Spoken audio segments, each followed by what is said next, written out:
Your Honor, may I state that on the record, the prosecution had ample enough opportunity to get in contact with this witness. I'm sure that they've gotten in contact with this witness and his victim.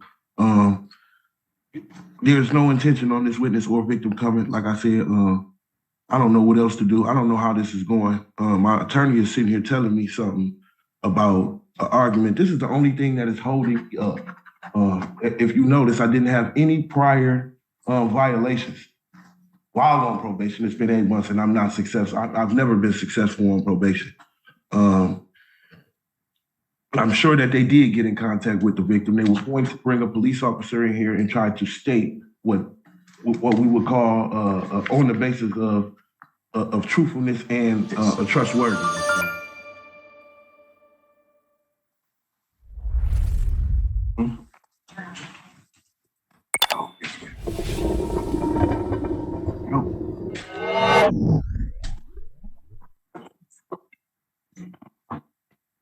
Court does call the case. People, State of Michigan versus Patrick Thorns. Assistant Prosecuting Attorney, Board Member Roberts, on behalf of the people. Assistant Public Defender on behalf of Mr. Thorns, who's present. Mr. Thorns, state your name for the record, please. Thank you. All right. Date and time set for preliminary examination. Are we ready to proceed? Yes. Yes, Your Honor. All right. You may proceed. Our first and only witness is going to be Officer Naomi Smith. Let's come forward to be sworn.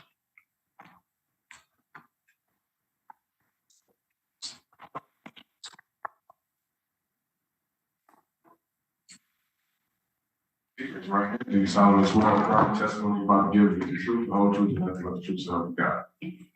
See, state your first and last name is part of the record. Naomi Smith, M-A-O-M-I-S-M-I-T-H. May inquire. Thank you. Good morning, officer. Thank you so much for being here. Can you tell me what you do for a living? And where are you a police officer? The city of Ypsilanti. Are you with a particular agency? The Ypsilanti. Okay. And how long have you been employed there? 4 years. I'd like to direct your attention to November 30th, 2023. Were you working that day? Yes. What shift? A 8-day shift.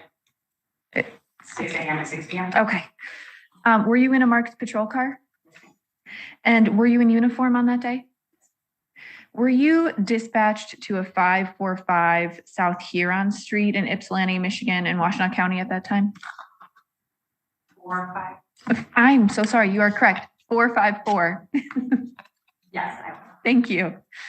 Can you tell me what was the nature of this dispatch? A domestic assault had occurred. Did you arrive on scene? Yes, ma'am. And who did you encounter when you arrived on scene? When I arrived on scene, I was flagged out by a lady who identified herself as Zakaya Graham. Zakaya Graham. Would you recognize a Patrick Thorns today if you saw him? Yes, ma'am. Is he in the courtroom? Can you briefly describe where he's sitting and something he's wearing? He's sitting at the table wearing a green t-shirt. Your Honor, please let the record reflect that the witness has made an in-court identification of the defendant. Was that objection record show so reflect? Do you happen to know the relationship between the defendant and Miss Graham? What is the nature of that relationship? Miss Graham and I, they have been on again, off again, significant others for 3 years. And how do you know that? Miss Graham advised that to me. Okay. So you spoke to Miss Graham, presumably more than just that. While on scene. Okay.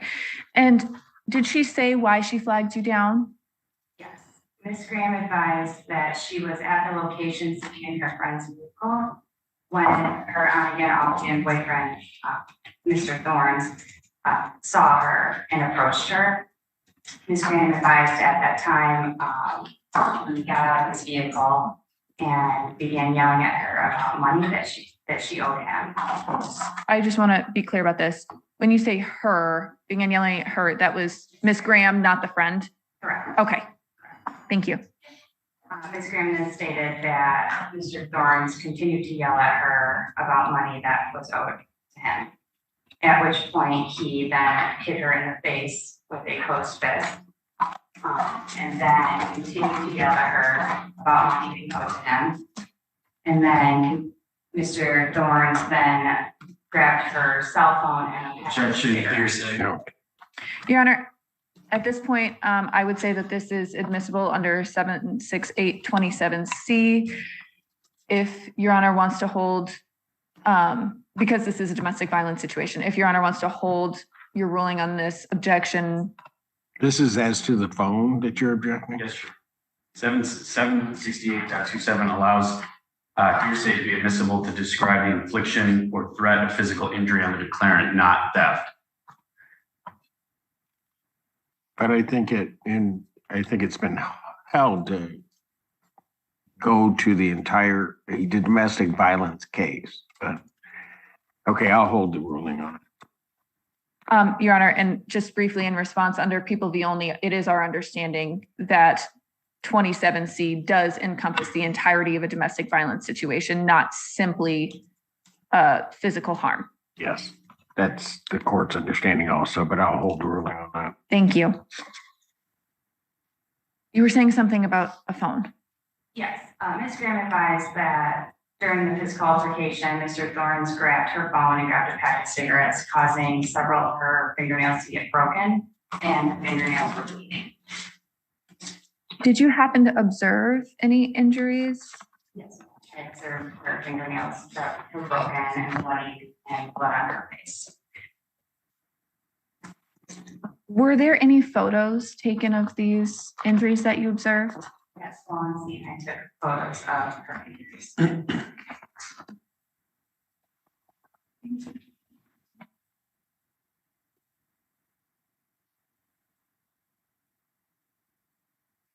If you saw those photos today, would you recognize them? Your Honor, may I approach? You may.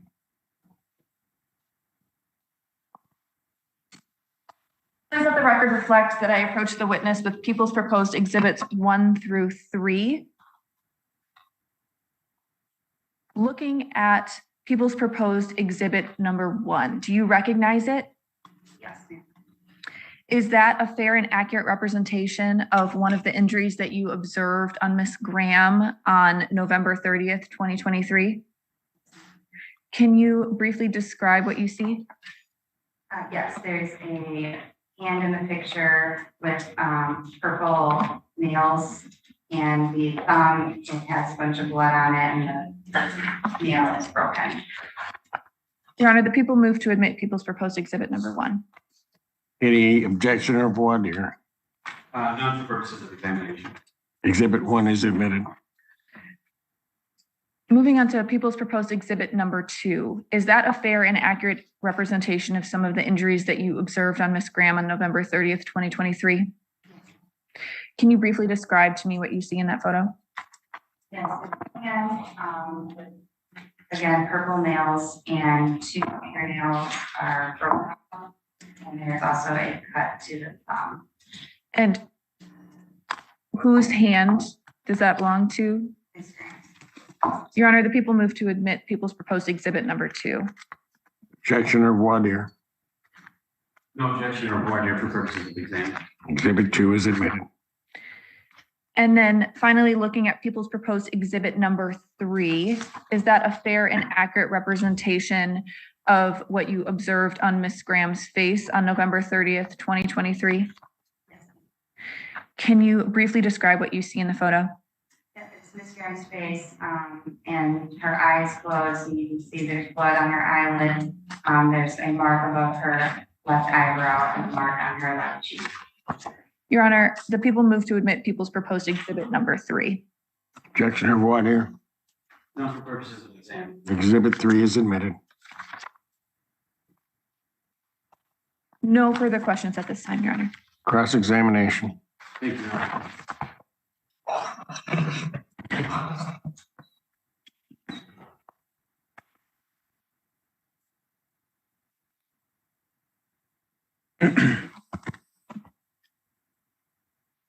Officer, you spoke to Ms. Graham. She described an on-off again, on-again relationship with Mr. Thorns. How frequently were they together? About 3 years. How frequently?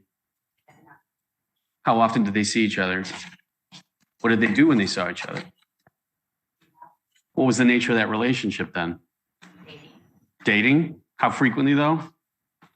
Throughout 3 years. Throughout 3 years, but that's a length of time. That's not frequency.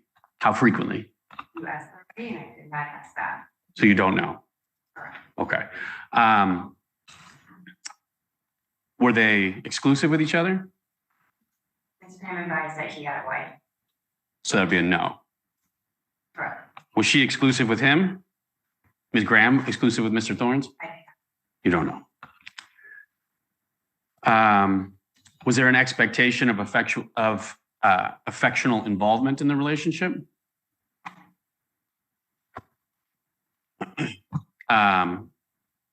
You said you observed injuries to Ms. Graham. Is that correct? Yes. Did you observe injuries to her face? What injuries did you observe to her face? There was a pink mark right here under her cheek, or on her cheek, and there was a mark right below her eyebrow.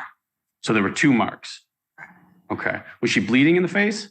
There was blood on her face. Was she bleeding from the face? Do not recall. Okay, because she was bleeding from her fingertips, right? Correct. So there was blood on her face, correct? But that could have come from her fingertips. So you don't know. Did she receive medical attention? She refused medical attention. Okay, so nobody came and actually medically observed her injuries Correct. or assessed them. The injuries to her fingernails, those could have been offensive injuries, correct? I do not. You don't know? Correct. So when you say you don't know if they could have been, or you Objection to speculation. They could have been anything, counsel. good enough for me, Judge. Have you ever seen Mr. Thorns before today? In a photograph, yes. And where did you see that photograph? Secretary of State, And under what circumstances did you look at that photograph? while conducting this investigation. Okay, so when you ID'd him based on a photograph. Correct. You didn't personally observe Mr. Thorns in your investigation. He was not on the scene at the time of my investigation. So no, Correct. and you haven't interviewed him about it. I spoke to him on the phone, Okay, but you didn't personally observe him. not in person, correct. And when you spoke to him on the phone, he denied assaulting Ms. Graham. Correct. Judge, if I could have just a moment.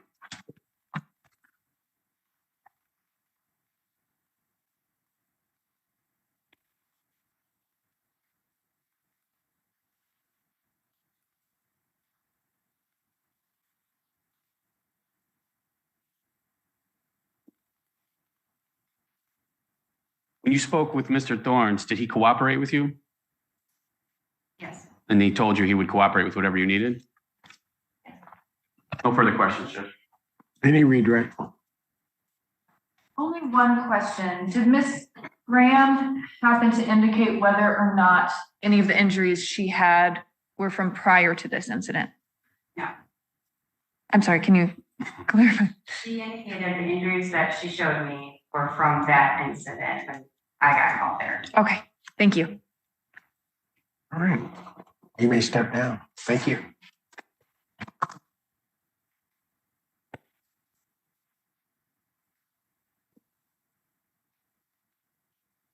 Any additional witnesses for the people?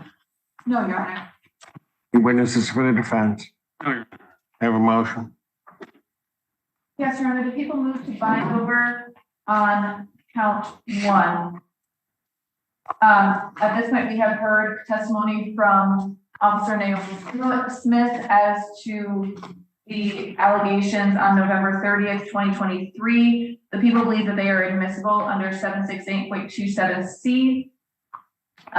We provided corroborating evidence in the form of 3 photos documenting injuries described in the police report, including broken nails, bleeding from her hands, bruising and cuts on her face, as well as blood on the victim's face. So the officer testified as to the events as understood by the victim on November 30th, 2023, and identified Mr. Thorns through her exposure to him, which was through a photograph. Thank you. Response. Your Honor, I would object first of all on the admissibility of the statements with regard to 768.27C. First of all, the statements need to be admitted. In order for them to be admitted, it has to involve domestic violence. And to involve domestic violence, there has to be a dating relationship. And as used in that statute, dating relationship means frequent intimate associations primarily characterized by the expectation of affectional involvement. The witness specifically testified she didn't know if any of that was true. It was an on-again, off-again relationship. The statute specifically states that it does not include a casual relationship. She could not testify as to whether this was a casual relationship or an actual dating relationship. She could not testify as to frequency, and she could not testify as to intimate associations, and nor could she testify to whether there was an expectation of affectional involvement. That's what the statute requires. She could not lay the foundation for that. So I would argue that 768.27C does not allow the hearsay testimony to be admissible. Further, in order for it to be admissible, even if the court were to find that it was a dating relationship, the statement needs to be made under circumstances that would indicate the statement's trustworthiness. First of all, as the court stated, the injuries to the fingers could come from anywhere. There's not a single thing that is offered. Well, the court didn't state that. The court was noting the objection based upon your question to speculation. Whether you took it that way, counsel, is your business. That is not what the court stated. Very well.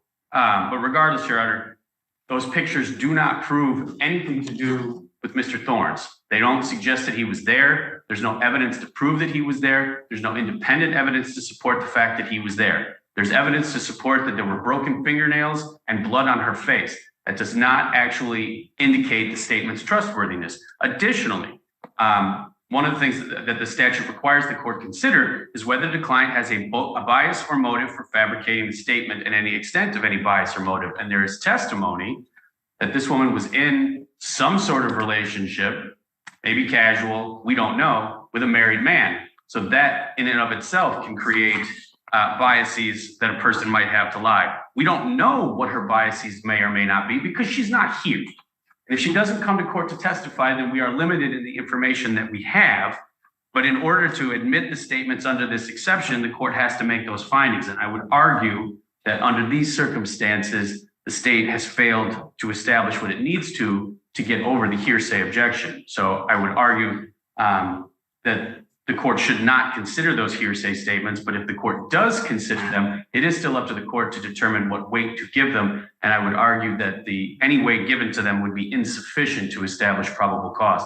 So the defense would ask the court to dismiss the charges today. Response. Your Honor, I appreciate counsel's attention to the specific language in the statute, but I do think counter to his point is the fact that the victim herself described it as a dating relationship. It took place over 3 years. At that point, taking her at her word, she was intimate with defendant. I don't think we can call or blame a person for not using the specific legalese outlined in a statute when describing the nature of their relationship to law enforcement after they have been assaulted and are still on scene with injuries. As far as the injuries in particular, we have testimony from the officer outlining that these injuries were not from any incident prior to the victim's involvement with the defendant. And we have the victim's account of what happened where she was approached by the defendant was verbally berating her, and then the defendant escalated the situation by punching her once with a closed fist, and then further exacerbating it by taking her phone, leaving her with broken nails and additional cuts on her hands. At this point, I think that we meet all of the necessary requirements for 27C, including and especially the nature of the relationship. court believes that the people have indeed established in terms of whether or not this fits under a domestic violence circumstance, the testimony of the officer and description of the relationship, I think certainly does fall within the confines of that particular statute, an exception to the hearsay rule. So to the extent the objection is based upon the fact that this is not a domestic violence circumstance because of the relationship, the court doesn't find that persuasive at all and believes that the people have indeed shown that. The specifics of how people are involved in different relationships may not always be known, and it's not going to speculate. What is clear is that they had an on and off again relationship for a period of over 3 years. So as to as to whether or not also the statements should be admitted, statements of Ms. Graham, the court does find that they should be admitted and should be taken into account by the court. They're backed up and they're corroborated by the injuries as described by the officer. In this case, in responding to Ms. Graham, it is in retrospect temporally related to what she described as to the events which occurred at the hands of Mr. Thorns. And so court does find that the statements are trustworthy.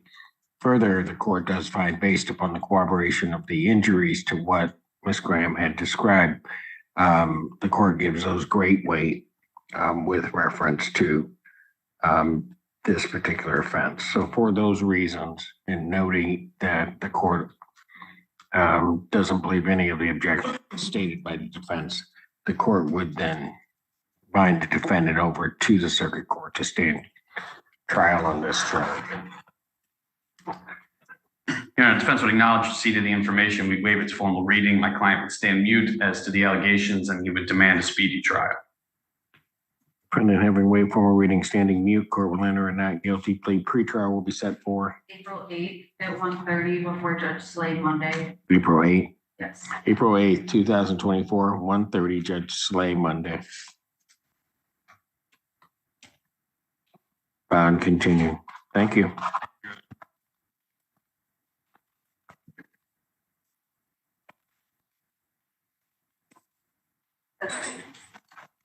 I'm not ready to go. Gotta go flag girl. We're done for today? Yeah. Oh, I do. The whole day? Yeah. I could have done those other trials today. Court stands in recess. I do not. I mean, court adjourns. And just before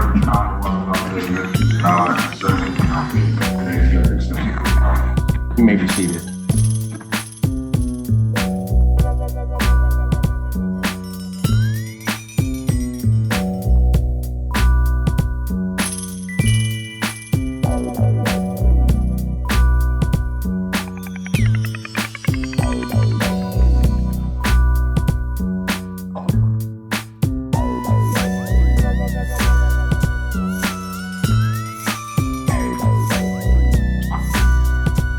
Call the case of the people versus Patrick Bernard Thorns. Counsel, state your appearances, please. Assistant Prosecuting Attorney Morgan Barroso on behalf of the people.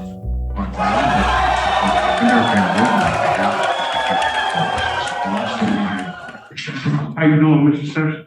Patrick Thorns here on behalf of Patrick Thorns. Okay, thank you. Date and time set for a preliminary examination. Are the parties ready to proceed? Yes, Your Honor, we are ready to proceed. Call your first witness. We're ready to proceed. You are on Rock Street? Okay, what do you want? How you doing today, Ron? I'm great, thank you.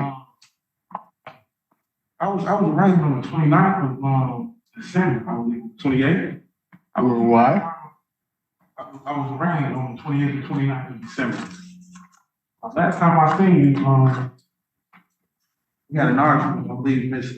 Coon, I'm sorry, with my public defender. PCC that was held on the 11th. Wesley, I had a couple of things that I noticed when I went to the law library. I'd like to state on the record. The prosecution asked for a 2-week adjournment outside of the 12-day preliminary examination. Weston, oh my God, I'm sure. Weston Remedy, it's MCL 7.66. I believe that you can get in contact with the victim and or to get in contact with the witness. Supposed to be scheduled for the 16th or the 23rd. We had an adjournment because the weapon. But I was outside of my 12-day preliminary examination and Okay, so I'll tell you what we can do. If you want to do it this way, we can do that. I'll set it for tomorrow. I'll just have the people prepare new information. no, it's fine. I just wanted to see if that information was correct, sir. If what information was correct? My attorney was aware of this. I didn't know, but there was supposed to be a victim in this matter. This is a hearsay matter. We can proceed. I just wanted it to be stated on the record. That's all. So are you objecting to the timelines? Because I'm not going to go ahead. I mean, I don't know that the adjournment that was originally asked for was asked for by the people. I have it attributable to the defendant. No. I think Ms. Coons asked for the adjournment when it was No, sir. She asked for the 16th. We gave her the 23rd because the prosecution stood and wanted to bring in witness, right? That would have been on 5 days. That's why. And then it was, so I set it for the next available date, which was the 23rd. Also canceled the storm. And that the court would find was good cause to adjourn the proceedings. No court proceedings were going on those days. The court was closed. So it's okay. I just wanted to make sure that it was understood that I was arraigned on the 28th or the 29th and that it's worth the ruling. Okay, Mr. Thorns, let me just tell you. Are you objecting to it? Because I will make a full record as to why it is set in this way. And for the record, I have explained all of this to Mr. Thorns. I've made it clear to him that he is We can proceed, right? I mean, if you're gonna just go ahead, we're gonna just do whatever. Go ahead. I know that it was adjourned because the prosecution wanted a later date. But they can get Over 2 dates. He couldn't do it in 5. I gave the next date, which was within the time limits. Did that, a whole nother. and then it was 12 days. Outside of the club. Okay, if you're objecting, here's what we're gonna do. No, here's what we're gonna do. I'm gonna adjourn it to tomorrow over the defendant's objection. You can file a new information, start over. He doesn't get any credit for the time that he's been in. That's how we're gonna do it. I'm done. You can't keep talking to me on this. So this is adjourned to tomorrow at, no, I'll adjourn it. Yeah, I'll adjourn it to tomorrow, special time. You can have a new case prepared. I will make some calls tonight and make sure that happens. Examination. Gotcha. Is it possible to have it in the afternoon, Your Honor, just so? We'll set it in the afternoon. What time? 1 p.m. And I apologize to the witnesses. They did not know this was going to be raised. So preliminary examinations adjourned 1 day to January 31st, 2024, 1 p.m. to rule on defendant's motion, which was raised orally. And we'll continue. Thank you.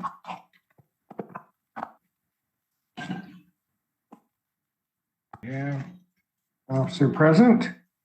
And the court does call, and they don't need the defendant out, the case of the people versus Patrick Bernard Thorns Jr. And good afternoon, Officer Smith. Afternoon. How are you? Good, how you doing? All right. And I think this is a reauthorization of the complaint in this case. And could you raise your right hand, please? Do you solemnly swear or affirm testimony you're about to give will be the truth, the whole truth, and nothing but the truth, so help you God? Yes. State your name, your department, and tell me what you know about this matter, please. Officer Smith with the City of Ypsilanti Police Department. On November 3rd, 2023, at approximately 10:13 hours, officers were dispatched to 454 South Huron Street here in the City of Ypsilanti for a domestic assault. I responded to that location and made contact with the victim, Zakaya Graham, and noticed that she had blood on her face and bloody fingernails. While speaking with Graham, she advised that her on-again, off-again boyfriend, Patrick Thorns, saw her at the location in her friend's vehicle. He approached her, started talking to her, began yelling at her about money that she had owed him. Graham stated Thorn then got physical with her, hit her in the face with a closed fist, and continued to yell at her about money that she owed him. Graham then stated that Thorns took her cell phone and a pack of cigarettes, breaking her fingernails in the process and causing them to bleed. I asked Graham if she wanted any medical attention at the time. She declined.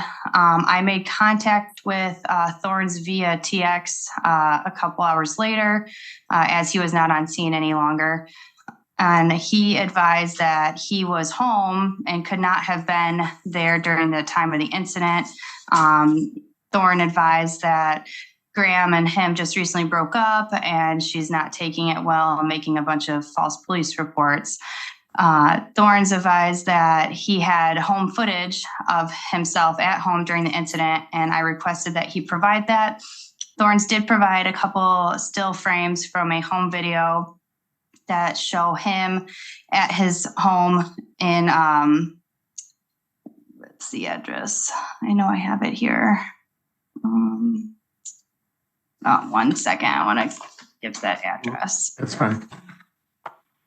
3450 Pershing Street in Wayne, Michigan. The time frame stamped was between 9:40 and 9:50 in the morning.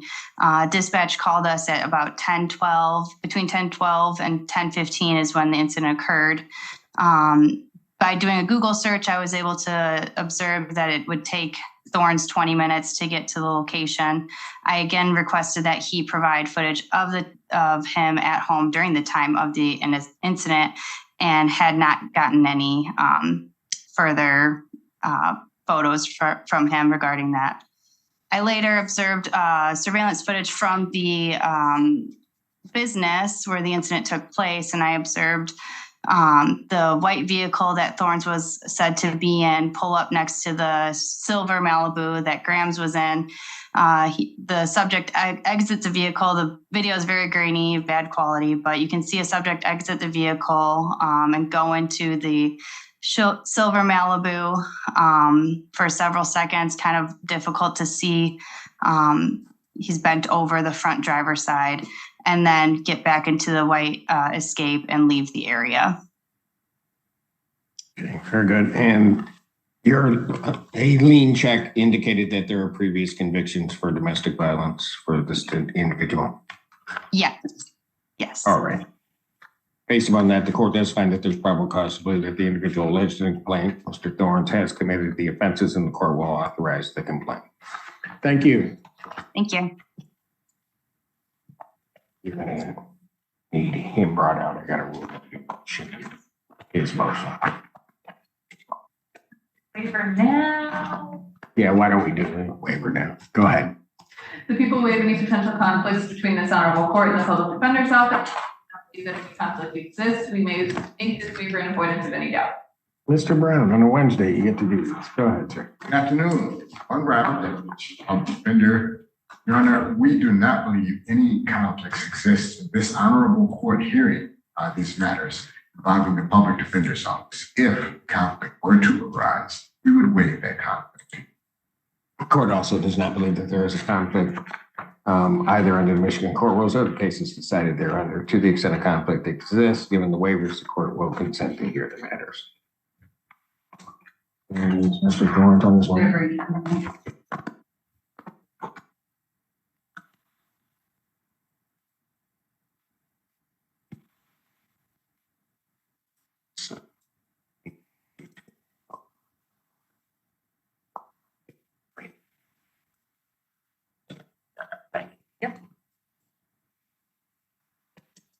procedurally, Your Honor, yesterday, I did not.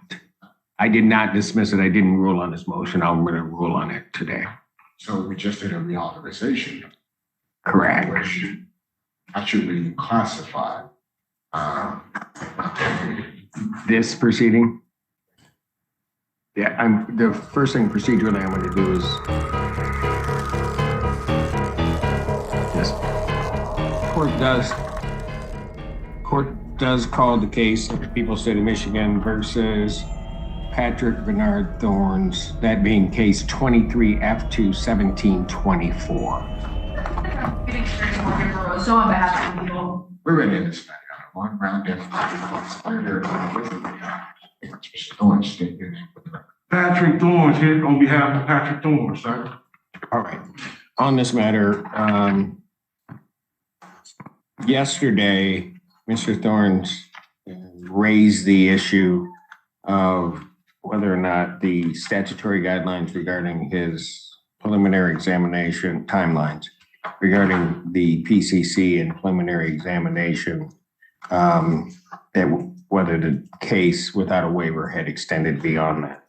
I'd indicated at that time that it was my belief that on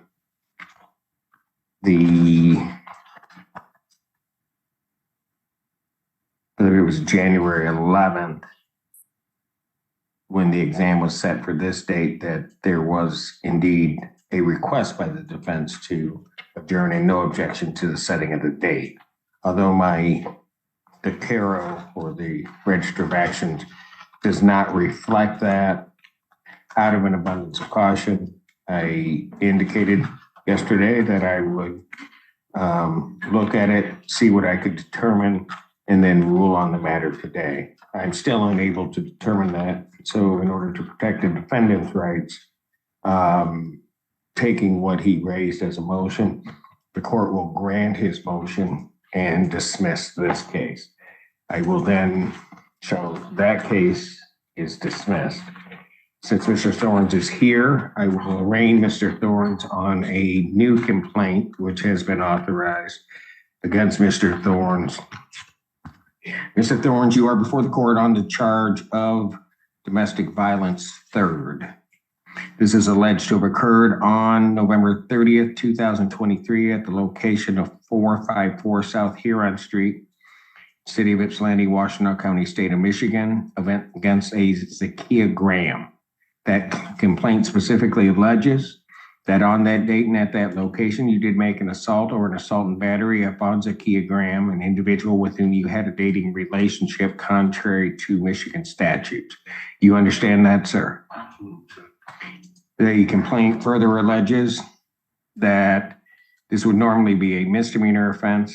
However, this is charged as a domestic violence third, indicating that you had been previously convicted of domestic violence on or about February 20th, 2008, and also on March 5th, 2008. And I don't have the court location, but that you had previously been convicted of that same offense on those dates. You understand that, sir? That makes this a felony, punishable by up to 5 years incarceration and a $5,000 fine plus court costs. Do you understand that? Yes, sir. All right. First question I have for you, Mr. Graham, is do you wish to be represented by an attorney? Yes, sir. This is a public defender case. Mr. Brown. Thank you, Your Honor. To represent Mr. Thorns. All right. As for the new complaint, you waive any further formal reading? Yes, Your Honor, we will waive formal reading of the complaint. My client will enter a plea of not guilty at this time. All right. Defendant pleading not guilty. The court will enter that plea. I will then set this matter after setting bond on this case. I would indicate, what's this previous motion? 100,000 cash sure. Yes. I will set the defendant's bond at the previous amount that was set. I will set it at $100,000 cash surety. I would indicate that you are to report if you are released to community corrections for drug testing. There should be no use or possession of any alcohol, marijuana, or any illegal drugs. You are not to leave the state of Michigan without permission of the court. You are not to possess or purchase a firearm, ammunition, weapon, or anything designed to be a weapon or any other dangerous instrument. You are not to assault, terrorize, frighten, intimidate, threaten, harass, molest, or stalk anyone. You are to have no contact with Zakiya Graham, except with civil standby with the police.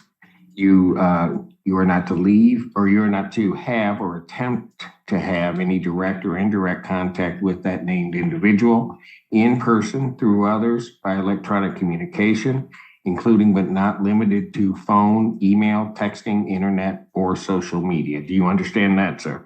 Yes. You are not to go to the location of 2346 Ponderosa Court in the city of Ypsilanti, except with a civil standby with the police. If this is your home address, you must find another place to live or notify the court with the new address within 24 hours, of your release from jail by contacting the court. You are not to violate any criminal law of the state of Michigan or any other state. You understand that, sir? Yes. All right. Your Honor, my client would like to be heard on the issue of bond. Go ahead. Now, the bond is set at $100,000 cash assured. It's based mainly on allegations of an assault. The first thing we'd like to point out is my client maintains his innocence in these matters. Second, the prior convictions used to put this to the felony are from 2008. That is 16 years prior to this. We're asking that the bond be set at a more reasonable amount. My client will obey all orders of the court to have no contact. He will return to all future court dates. All right. Anything from the people? Yes, Your Honor, the only thing I would like to highlight is that at the time of this offense, he was on felony probation for a controlled substance as well as a felony weapons conviction. At this time, we don't think any modification of the bond is appropriate. In fact, I would like to add, if he is able to be released, we would be requesting a GPS hot zone for Ms. Graham's address.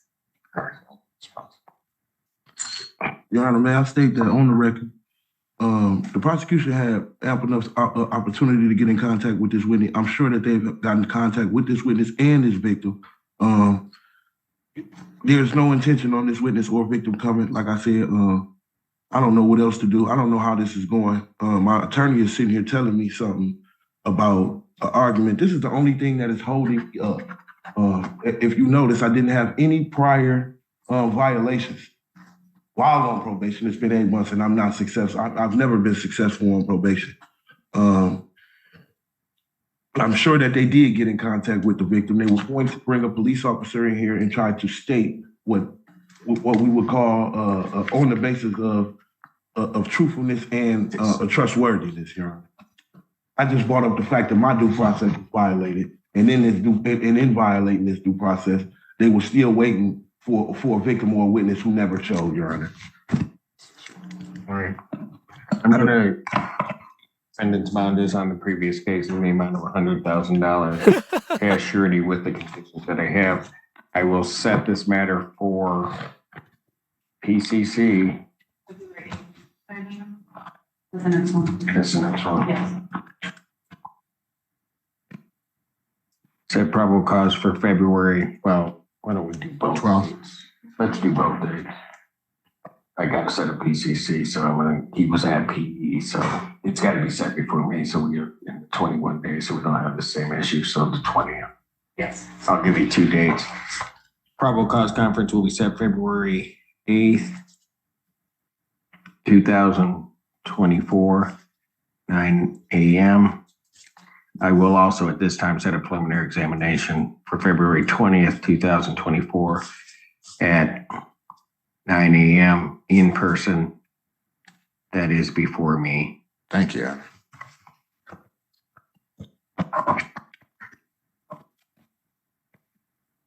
Thank you.